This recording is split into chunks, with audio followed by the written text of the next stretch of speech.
មេរៀនទី1ទម្លាប់ល្អដែលកុមារត្រូវប្រកាន់ជាប់ក្នុងពេលសិក្សាទម្លាប់មានឥទ្ធិពលខ្លាំងណាស់លើជីវិតរបស់យើងពីព្រោះទម្លាប់គឺជារបស់មួយដែលមិនងាយផ្លាស់ប្ដូរឡើយហើយជារឿយទម្លាប់តែងតែកើតឡើងនៅពេលដែលយើងធ្វើអ្វីមួយដដែលរៀងរាល់ថ្ងៃគេតែងតែនិយាយថាបើសិនអ្នកមានទម្លាប់បែបណាជីវិតរបស់អ្នកក្លាយជាបែបនោះដែលនេះមានន័យថាបើអ្នកមានទម្លាប់ល្អនៅក្នុងខ្លួនអ្នកប្រកាសជាអាចរស់នៅក្នុងជីវិតមួយដែលល្អប្រសើរដូចគ្នាអាស្រ័យហេតុនេះបើសិន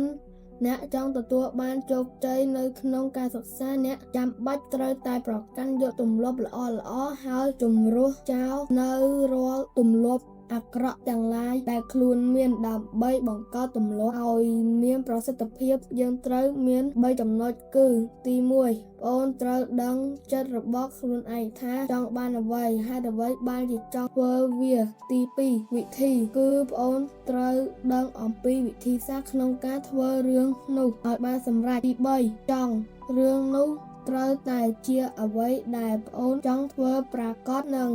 ចង់សម្រេចវាឲ្យបានហើយត្រូវតែលើកទឹកចិត្តខ្លួនឯងជាប្រចាំថានឹងមិនបោះបង់ចោលឡើយខាងក្រោមនេះគឺជាទម្លាប់មួយដែលបងប្អូនត្រូវតែអនុវត្តឲ្យបានខ្ជាប់ខ្ជួននៅពេលសិក្សាទម្លាប់ទី1ទៅរៀនឲ្យបានទៀងទាត់ក្នុងនាមបងអូនជាសិស្សម្នាក់តើបងអូនគិតថាការសិក្សារបស់បងអូននឹងទៅជាបែបណាបើសិនបងអូនមិនបានទៅរៀនឲ្យបានទៀងទាត់គឺអ្នកមិនបានទៅរៀនរាល់ថ្ងៃហើយថែមទាំងទៅរៀនយឺតពេលវេលាទៀតនោះច្បាស់ណាស់ថាអ្នកប្រកាសខកខានមិនបានទៅសិក្សាឲ្យពេញលេញដូចសិស្សដទៃទៀតឡើយព្រោះពេលវេលានិងការសិក្សាតែងតែបន្តទៅមុខរៀងរាល់ថ្ងៃ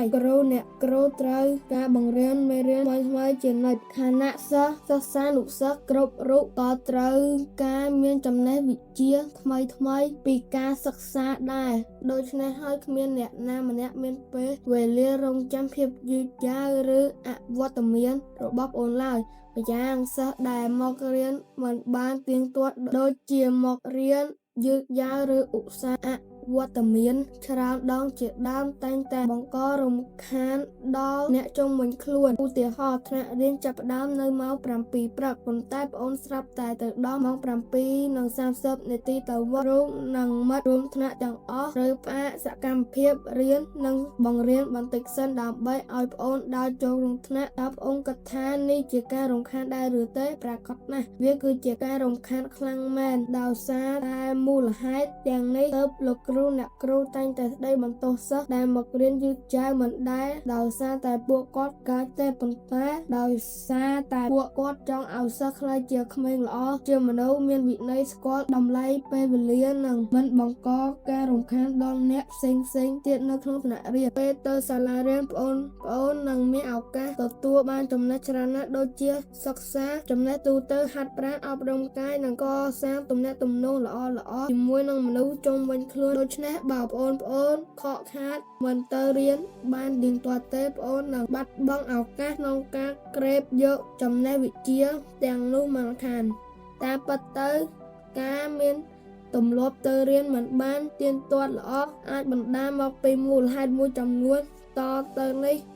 បងប្អូននឹងបានយល់ដឹងអំពីមូលហេតុនិងដំណោះស្រាយដើម្បីបញ្ចប់បញ្ហាទៅរៀនមិនបានទៀងទាត់ការក្រោកពីគេងមិនបានទាន់ពេលវេលាក្មេងច្រើនណាស់ដែលទៅរៀនយឺតយ៉ាវឬខកខាតមិនបានទៅរៀនតែម្ដងដោយសារតែការក្រោកពីដំណេកយឺតហើយបញ្ហានេះជាអ្វីធ្វើឲ្យឪពុកម្ដាយជាច្រើនព្រួយបារម្ភយ៉ាងខ្លាំងដើម្បីដោះស្រាយបញ្ហាក្រោកពីគេងយឺតបងប្អូនត្រូវតែប្រញាប់ចូលគេងឲ្យបានលឿនដោយហេតុថាកុមារត្រូវគេងឲ្យបានយ៉ាងតិចណាស់8ម៉ោងក្នុងមួយថ្ងៃដូច្នេះបើបងប្អូនចង់ក្រោកពីគេងនៅម៉ោង6បងប្អូនត្រូវតែគេងឲ្យលក់កុំឲ្យយឺតជាងម៉ោង10យប់ឲ្យសោះកុំលេងទូរស័ព្ទឬឧបករណ៍អេឡិចត្រូនិកនានានៅរយៈពេល1ម៉ោងមុនចូលគេងព្រោះឧបករណ៍ទាំង